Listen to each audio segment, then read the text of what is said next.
ED मनगढ़ंत तरीके से तथ्यों को हमारे खिलाफ इकट्ठा कर रही है। ईडी मनगढ़ंत तरीके से जो कागजात वो अपने पक्ष में बनवाते हैं उसको न्यायालय के सामने प्रस्तुत करते हैं, यानी कि दबाव में बयान लिए जा। ईडी सदमे में चली गई, सदमे से बेचारे निकल ही नहीं पा रहे थे। उनको उनके ऊपर के आकाओं ने डांटा, बिगड़ा, अरे क्या किया तूने, तुझे तो जो काम कहा गया। अधीश इस बात से संतुष्ट होना चाहिए कि जो व्यक्ति है, जो आरोपी है, वो निर्दोष है। ये लिखा हुआ है पीएमएलए के कानून में। तो जब सारे गवाह, सारे सबूत, जो कुछ भी ईडी ने परोसा, सारे बयान जो कुछ भी ईडी ने परोसा, सारी दलीलें जो कुछ भी ईडी ने दी, उसको सुनने के बाद एक नियमित जमानत का जब आदेश आ गया, तब तो कम से कम भाजपाइयों को शर्म करनी चाहिए कि आप ईडी को बिना ऑर्डर के दौड़ा दिया आप हाई कोर्ट।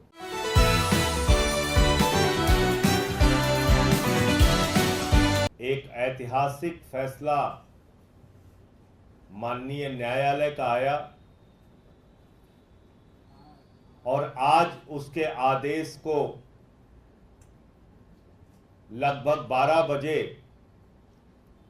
अपलोड किया गया, उसकी कॉपी दी गई। और ट्रायल कोर्ट का जो आदेश है, अगर आप उसको पढ़ेंगे तो बीजेपी के सरकार की भूमिका और बीजेपी सरकार द्वारा संचालित ईडी की भूमिका पूरी तरीके से इस देश के सामने बेनकाब होती है। कोर्ट का आदेश ये साफ तौर पे बता रहा है कि ईडी मनगढ़ंत तरीके से तथ्यों को हमारे खिलाफ इकट्ठा कर रही है। ईडी मनगढ़ंत तरीके से जो कागजात वो अपने पक्ष में बनवाते हैं उसको न्यायालय के सामने प्रस्तुत करते हैं, यानी कि दबाव में बयान लिए जाते हैं, गिरफ्तारियां की जाती हैं, सरकारी गवाह बनाए जाते हैं और उसके आधार पर केजरीवाल को गिरफ्तार किया जाता है। जो बयान लगता है कि केजरीवाल को फंसाने के लिए जरूरी है, वो बयान कोर्ट के सामने प्रस्तुत किया जाता है। जो उनके पक्ष में है वो छिपा लिया जाता है। और इतना ही नहीं, ट्रायल कोर्ट ने साफ तौर पे कहा कि गोवा के इलेक्शन की जिस लेन देन की बात ईडी के द्वारा की जा रही है, उसका कोई तथ्य और प्रमाण, कोई मनी ट्रेल और सबूत प्रस्तुत नहीं किया गया है। यानी सिर्फ कहानियां, झूठी कहानियां, बेबुनियाद कहानियां, फर्जी सबूत, फर्जी तथ्य, फर्जी प्रमाण। और मकसद क्या है? अरविंद केजरीवाल की राजनीति को खत्म करना, आम आदमी पार्टी की राजनीति को खत्म करना। बहुत साफ तौर पे मकसद है। और अपने आदेश में ट्रायल कोर्ट ने माननीय सर्वोच्च न्यायालय के इंटरिम बेल के आदेश को भी उल्लेखित किया है। और वो क्या है? वो आदेश कहता है कि अरविंद केजरीवाल का कोई आपराधिक इतिहास नहीं है, अरविंद केजरीवाल समाज के लिए कोई खतरा नहीं है, अरविंद केजरीवाल इस मामले में, इस पूरे मामले में 2022 अगस्त से मामला पेंडिंग है। अरविंद केजरीवाल का नाम सीबीआई की एफआईआर में नहीं है।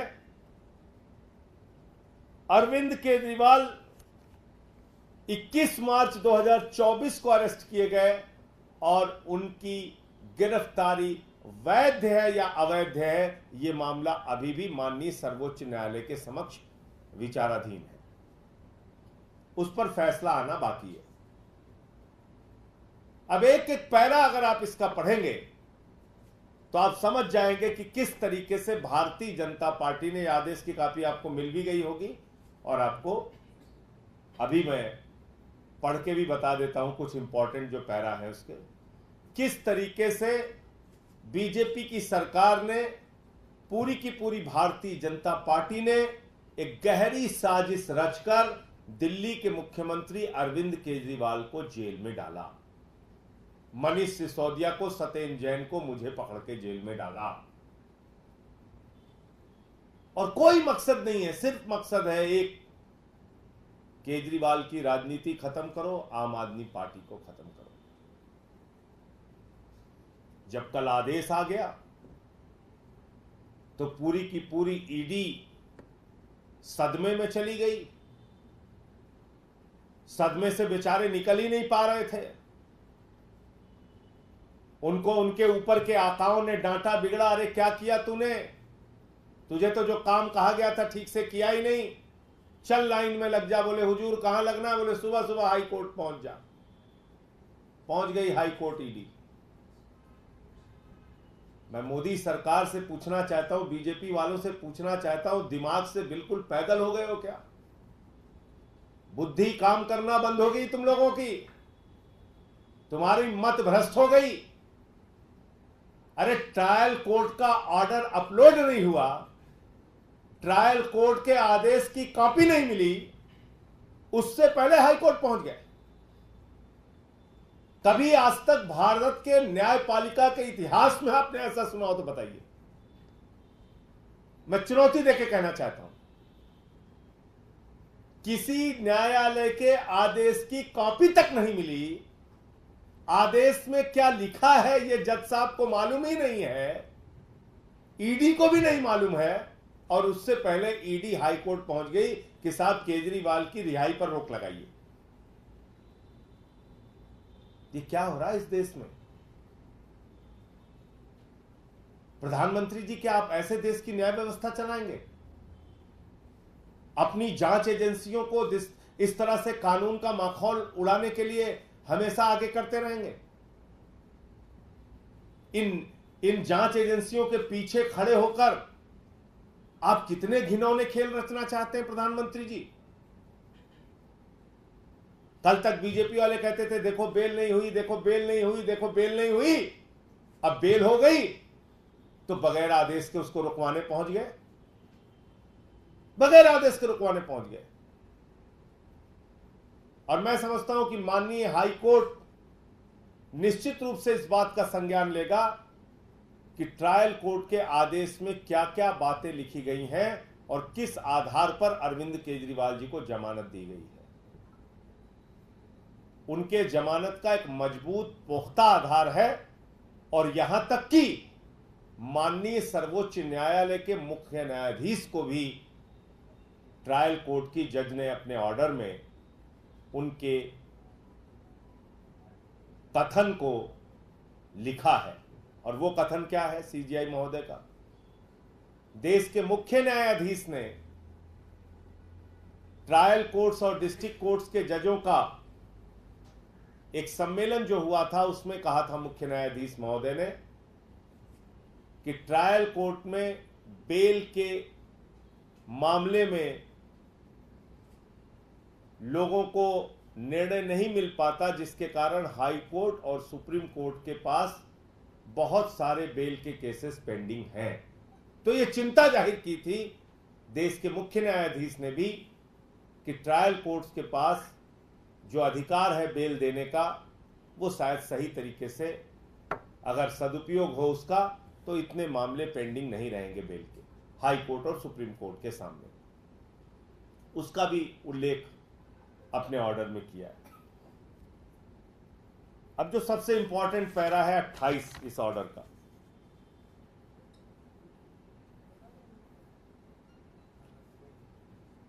इसमें लिखा हुआ है कि court, last line, court to think that ED is acting with bias. इसमें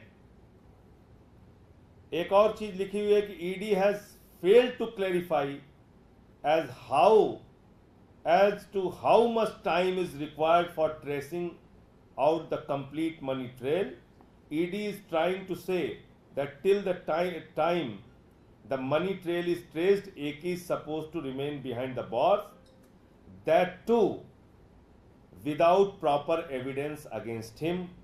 Judge said this submission is not acceptable. ये पैरा 24 में लिखा हुआ है कि ईडी जो है ये भी बताने के लिए तैयार नहीं है कि उनको मनी ट्रेल का ट्रेसिंग करने में कितना वक्त लगेगा, और वो चाहते हैं कि तब तक अरविंद केजरीवाल को जेल में रखा जाए जब तक कि मनी ट्रेल मिल नहीं जाता। इसमें एक लाइन है, ED is silent on how the proceeds of crime have been utilised by AAP in Goa elections. Even after 2 years, the alleged amount remains to be traced out. जिन पैसों का आरोप लगाया जा रहा है कि गोवा इलेक्शन में उसका इस्तेमाल किया गया, उसको आज तक 2 साल के बावजूद, 2 साल बीत जाने के बावजूद ईडी उसको ट्रेस नहीं कर पाई है। एक इसमें और ये पैरा 26 का पॉइंट था जो मैंने आपको बताया। पैरा 27 में लिखा है, material was available with ED since July 2022 but AK was called by ED only in August 2023, shows malafide of ED and ED has failed to answer this objection. ये कह रहे हैं कि जब आपके पास जुलाई 2022 में आप कह रहे हैं कि मटेरियल हमारे पास सफिशिएंट मटेरियल था, सबूत था, तो आपने अगस्त 2023 में अरविंद केजरीवाल को क्यों बुलाया? इससे कहीं ना कहीं ईडी की दुर्भावना, ईडी की मंशा जाहिर होती है, और उनकी गिरफ्तारी ठीक चुनाव से पहले, 2 साल से आप इन्वेस्टिगेशन कर रहे हैं, उनकी गिरफ्तारी ठीक चुनाव से पहले हो रही है।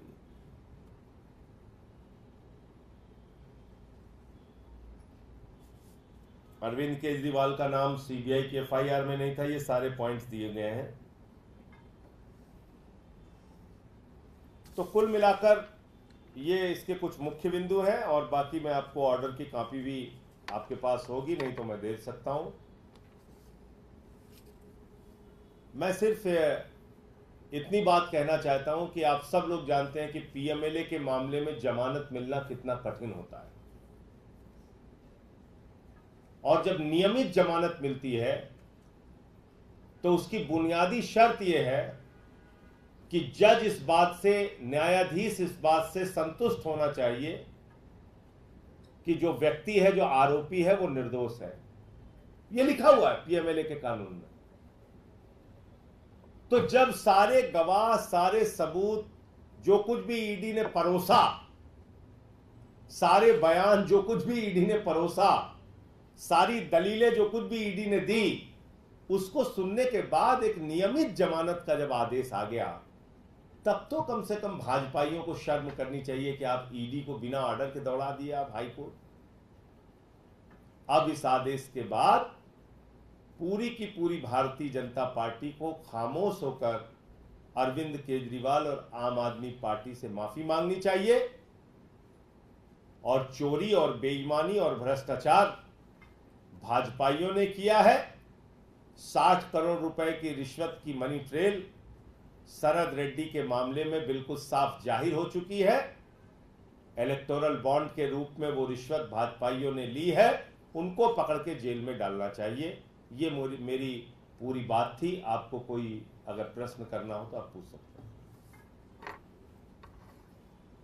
आज हाईकोर्ट में मामला चल रहा है, दोबारा से सुनवाई जो सवा 2 बजे के बाद शुरू होनी थी वो शुरू हो चुकी है। कितनी उम्मीदें आपको लग रही हैं और कब तक लगता है कि अरविंद केजरीवाल बाहर आ पाएंगे? देखिए, मुझे लगता है कि जिस तरह का आदेश है ट्रायल कोर्ट का, इस आदेश को देखने के बाद ईडी के पक्ष में कहीं से भी कोई फैसला आएगा ऐसा मुझे नहीं लगता, और माननीय उच्च न्यायालय भी इन बातों को जरूर देखेगा। जो आदेश आया है ट्रायल कोर्ट का, वो अपने आप में सारी बातें बयान कर रहा है। आप कुछ कागज केजरीवाल के खिलाफ बनवाते हैं गिरफ्तारी के बाद,